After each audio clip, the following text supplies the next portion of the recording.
Hi guys, and hello to my friends on the Hammond Organ Lovers group page. I wanted to share with you a little story about me and Hammond organs, and just so you know the relationship I have with organs and how deep it goes. When I was 14, my dad bought me my first Hammond organ from Al Havener's over in St. Pete. And he was the premier Hammond organ dealer in the area.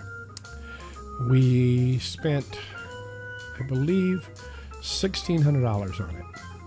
That was a 122 Leslie and a Hammond B3. It was 1956 B3. It came out of a woman's house in Georgia. I'll never forget about it. They had to put the Leslie package. Never had a Leslie on it before. I guess it had an HR40 speaker cabinet on it. All the old 50 stuff, I guess, did. And I had that organ I played it throughout my life. I started when I was 14 in nightclubs playing Hammond organ through the 60s and the 70s and even into the 80s. I had to actually,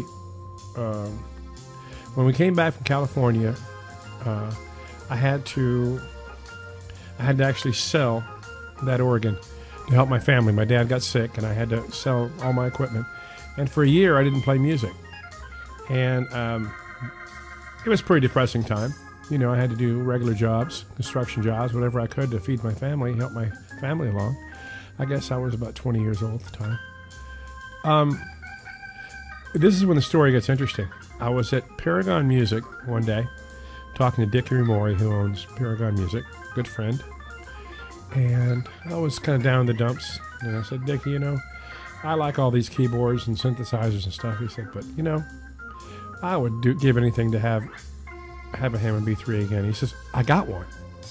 I said, get out of here. He said, yeah, I just took one in on trade. And I said, ain't that something? He said, I'll show it to you. He took me in the back, and there it was, my organ, my B3 and my Leslie. So once again, my dad and I rebought that organ for another $1,600 we spent on it. We bought that organ from Paragon Music. I kept that organ through the late 70s, 80s, into the 90s. In the 2000s, I actually along the way had picked up another Hammond organ, another B3, and a Leslie, a 21H Leslie. So I had two 1956 models, a 122 and a 147. I mean, and a 21H. You know, the one that just goes fast and stop. Love that cabinet. What a great sounding cabinet that was.